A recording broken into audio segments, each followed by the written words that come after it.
The morning sun streamed into the kitchen as I sipped my coffee, browsing through some old photo albums. It was surprising how quickly time had passed. As I turned the pages, I remembered the moments we shared as a family. There were photos from vacations, birthdays, school events, and simple family outings. It all felt so recent, yet some of those moments were years ago. Daniel walked into the kitchen, his face fresh from his morning shave. "Morning, Clara. What are you looking at?" "Just some old photos," I replied, showing him a picture of our family from last Christmas. "Remember this?" He chuckled. "Oh, the time when Alex tried to cook the turkey? That was something." Alex, our eldest, had a passion for cooking, but was still learning. That Christmas, he'd tried to surprise us by taking on the turkey dinner, but ended up charring it a bit. We had laughed it off, saying it was the thought that counted. Liam, hearing us from the living room, shouted, "Don't remind me. I was the one who had to order the last-minute pizza." Daniel and I laughed, recalling how our traditional Christmas dinner was replaced with pizza that year. The day moved along just like any other. Daniel left for work, while I prepared the boys' lunches and got them ready for school. Alex and Liam, despite their occasional sibling spats, were thick as thieves. They were both in high school, with Alex being 2 years older than Liam. Their bond was something I cherished.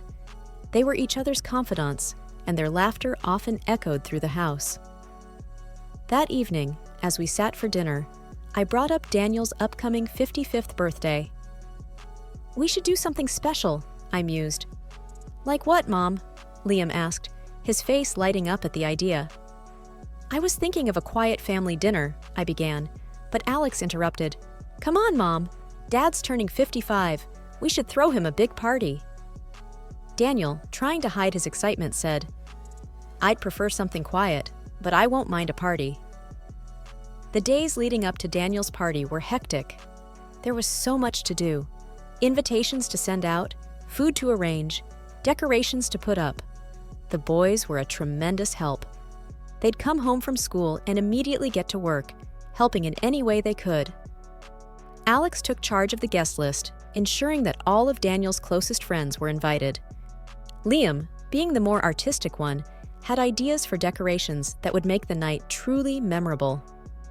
One afternoon, as I was on my way to pick up the cake, I received a call from Ella.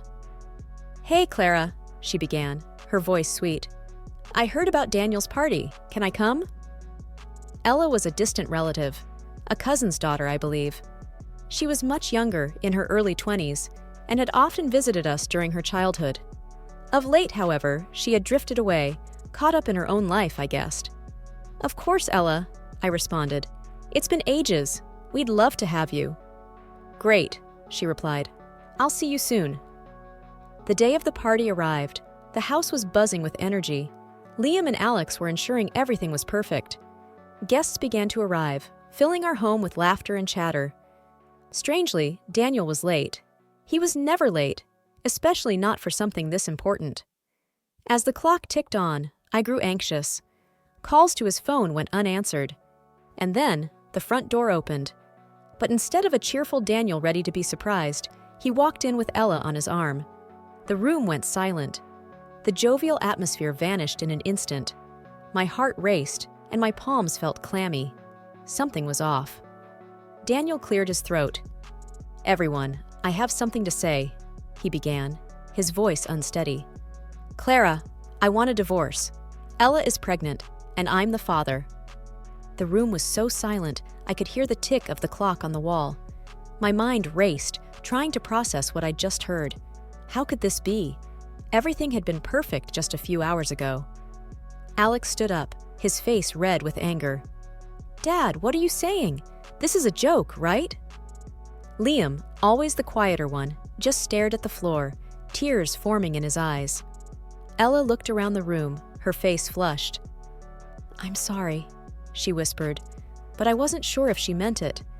Daniel looked at me, waiting for a response. But words failed me.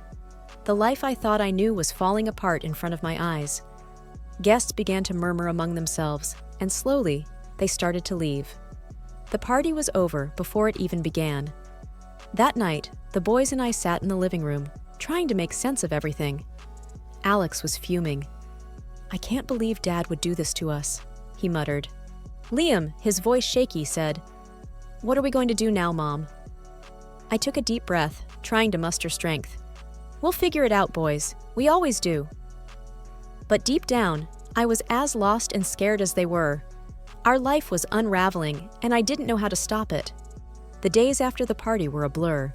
News of Daniel's revelations spread like wildfire. Friends and family were shocked. Some even called to express their disbelief. The phone rang incessantly, with many offering support, but I often let it go to voicemail. I needed time to think, to process everything. The boys were taking it particularly hard. Alex, especially, was vocal about his feelings. "I can't believe Dad would do this to us," he'd often say, anger evident in his voice. Liam, on the other hand, was more reserved. He spent a lot of time in his room, often lost in thought. One day, as we were having dinner, Alex announced, "I'm going to live with Dad. Liam and I both. It's a bigger house, and besides, boys should be with their father." I looked at him, surprised. "Are you sure about this, Alex? Have you talked to Liam?" Alex glanced at Liam, who nodded. "Yes, we've discussed it. We think it's for the best." Liam added, "We just think, with everything going on, we should be there for him too." I took a deep breath, fighting back tears. If that's what you both want, then okay. The decision was made. The next week, the boys packed their bags and moved in with Daniel and Ella. The house felt empty without them, but I respected their decision. It wasn't long before things started to change, though. One evening, I received a call from Alex. "Mom," he began, his voice strained. "Ella is making our lives miserable. She throws parties all the time, and her friends are always over. They're loud and obnoxious." Liam took over the phone. "Mom, it's not what we thought. Ella doesn't want us there. She's making it very clear." My heart ached hearing their words. "Boys, you can always come back home. This is your home." There was silence on the other end. Then Alex replied, "We'll think about it, Mom." Days turned into weeks, and the tension grew. The boys were unhappy, and even Daniel started to see Ella's true colors. One evening, there was another knock on my door. It was Daniel and Ella. Ella, her face red with anger, started, "Clara, you need to take your sons back. They're ruining our life." Daniel looked embarrassed but said nothing. I replied calmly, "They're your sons too, Daniel. They can decide where they want to live." Ella huffed, "This is ridiculous. We can't have them here." I looked at Daniel, waiting for him to say something, to defend our children, but he remained silent. It was clear where his loyalties lay. The boys eventually returned home, and our small apartment was filled with life again. Although it was a tight space, the warmth of our bond made it comfortable. Ella's attitude had worn them out, and they regretted ever leaving. Their return also brought to light how deeply Ella's influence was entrenched in Daniel's life. One evening, as I was scrolling through my social media, an idea began to form. I knew Ella was always chasing after the flashy lifestyle. Her posts were filled with pictures of expensive items, fancy dinners, and luxurious vacations. I wondered if I could use this to my advantage. "Boys," I called out, gathering them in the living room, "I have an idea." Alex looked curious. "What is it, Mom?" "I think it's time we take matters into our own hands. Ella's been having her fun, but it's time we expose her for who she really is." Liam raised an eyebrow. "How do you plan on doing that?" I explained my plan, detailing each step. "I'm going to create a fake profile of a rich, successful man. If Ella is as shallow as I think she is, she'll take the bait." Alex smirked. "This could actually work, but what's the end goal?" I took a deep breath. "I want to show Daniel her true colors. I want him to see that she's using him, that she's not the angel he thinks she is." Liam looked hesitant. "It's risky, Mom. What if you get caught?" I nodded. "I know, but it's a risk I'm willing to take." With the boys' help, we set up a profile, complete with pictures of a handsome, wealthy-looking man, luxurious vacations, and high-end cars. We named him Max Sterling. Within a day of creating the profile, I sent Ella a friend request, which she quickly accepted. I wasted no time and sent her a message. "Max, Hey, came across your profile. You have a stunning smile. Ella responded almost instantly. Ella, thank you, Max. Your profile looks impressive. Businessman? Max. Yes, I dabble in a bit of everything. Real estate, stocks, you name it. By the way, are you single? Ella replied with a wink emoji. Currently in a situation, but nothing too serious. Why do you ask? Max. Well, I'm looking for someone to accompany me to some events. I could use a beautiful woman by my side. Ella's response was swift and eager. Sounds tempting. Tell me more. And so, our pen pal affair began. Ella opened up about her life, and as I'd predicted, she didn't have many kind words about Daniel. She talked about how she was just in it for the money and the luxurious life. She even mentioned faking her pregnancy to tie him down. But the worst came when she referred to me as her silly aunt and laughed about how easily she had played everyone. I had all the evidence I needed. One evening, the doorbell rang. It was Daniel. He looked worn out. Clara, can we talk? He asked, his voice breaking. I let him in. We sat in silence for a while. Finally, he spoke. I think I made a mistake. Ella is different. I smirked. Oh, you have no idea. We gathered in the living room of the house I once called home. The heavy drapes held back the evening sun, casting the room in a subdued light, matching the somber mood. Daniel looked apprehensive, constantly glancing at the front door. The boys sat rigidly, their faces reflecting a mix of anger and anticipation. Ella entered, her confident demeanor suggesting she was expecting a very different gathering. What's all this? She questioned, her eyes narrowing as she scanned the room, landing on me. Before anyone could reply, Daniel, with a newfound courage, handed her the tablet. You should see this. She frowned, scrolling through the conversation. Her confident stance faltered, replaced with growing panic. She looked up, her gaze darting between Daniel and me, realizing she had been caught. Is this your doing? She spat, directing her anger at me. Ignoring her accusation, I asked calmly, Is it true, Ella? Were you just using Daniel for his money? And the pregnancy? She laughed, though there was no humor in it. Why should it matter? He was an easy target. Alex, unable to contain his anger, shot up.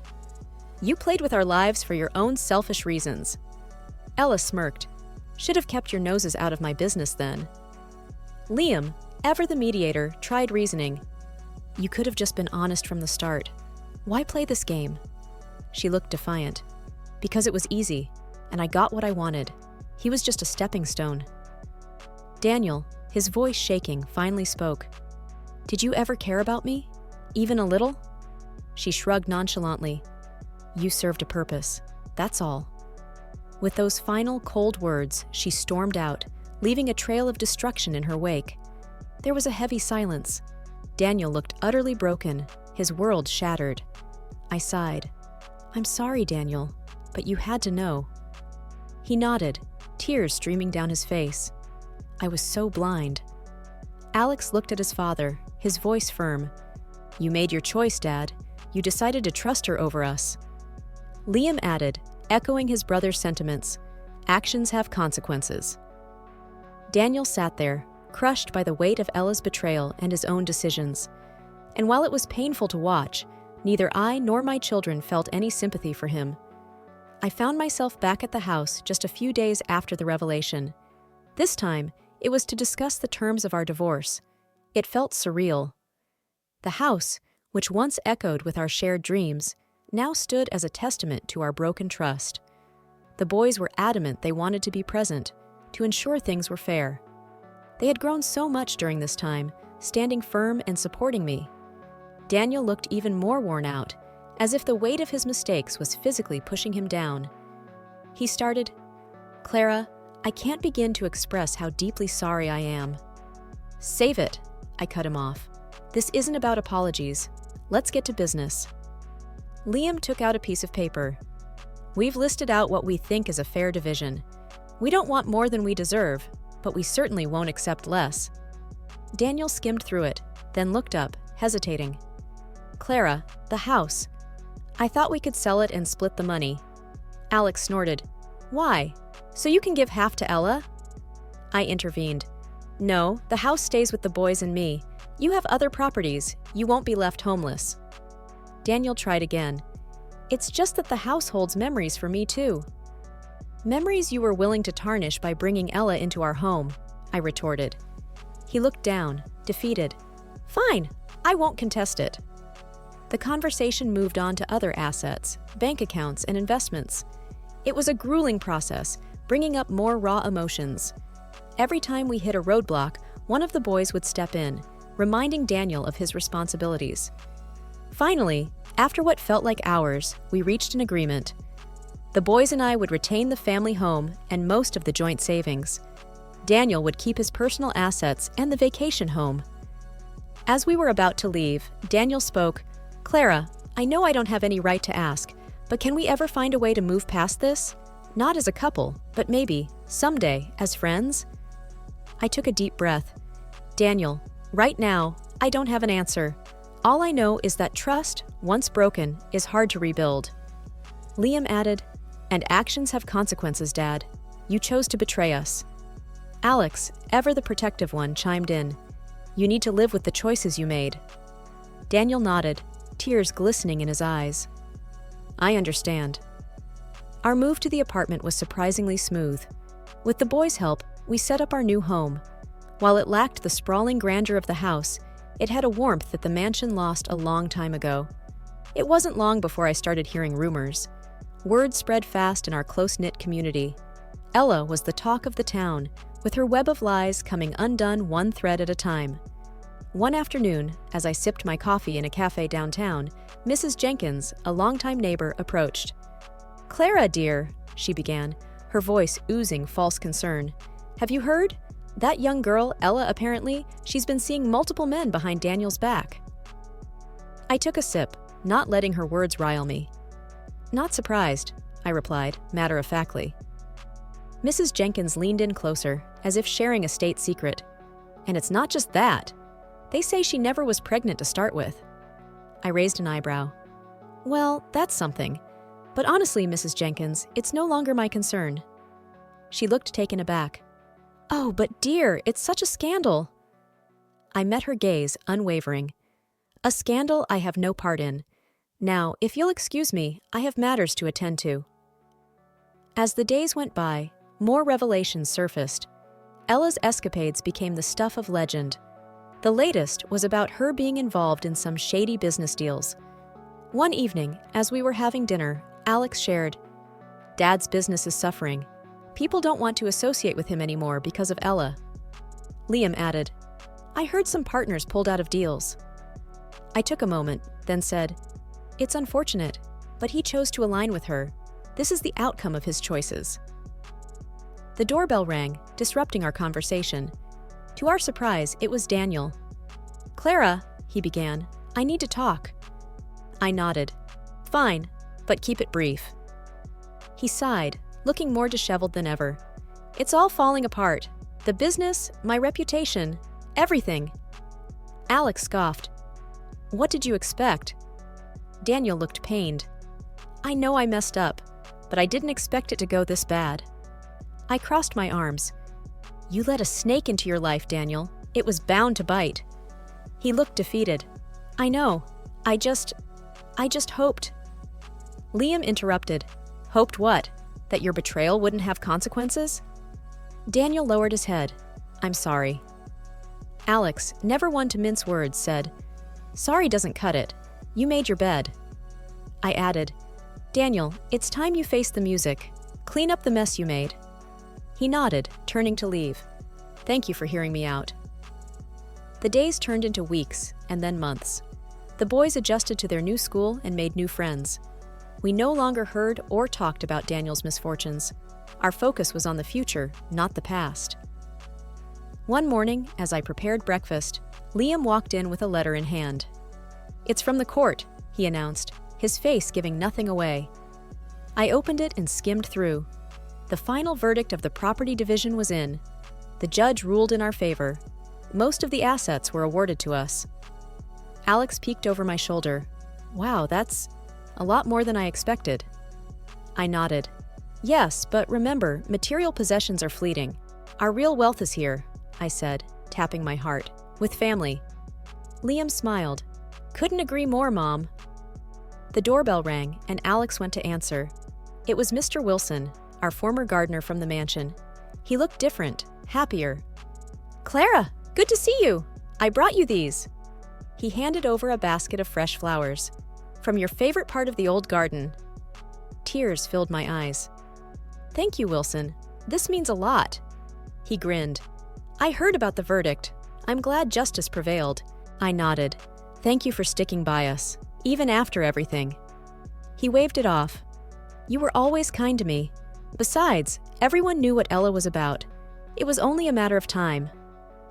We chatted a bit more, reminiscing about the old days before he left. The boys and I sat down for breakfast, the aroma of fresh flowers filling the room. Alex broke the silence. Mom, have you thought about what we'll do now? Liam added, with the assets and all? I took a moment. I've been thinking. Perhaps it's time for a fresh start, somewhere new. We can sell the house, the cars, everything. We'll have enough to start over. Alex looked intrigued. Where were you thinking? Somewhere by the coast. Always loved the sound of waves. Liam beamed. I'm in. Alex chuckled. Yeah, me too. We started planning our move. A new place, away from the shadows of our past. It was exhilarating. A few weeks later, we packed our bags and headed to our new home. A quaint house overlooking the sea, where mornings started with sunrises and nights ended with the soothing sounds of waves. One evening, as the sun painted the horizon in hues of gold, Liam joined me. You know, Mom, this is the best decision we ever made. I smiled, looking out at the vast expanse. Yes, sometimes endings are just new beginnings in disguise. Liam wrapped his arm around my shoulders. Here's to our new beginning. I sighed contentedly. Here's to us. And as the sun dipped below the horizon, we looked ahead, our hearts full of hope, ready to embrace whatever lay ahead.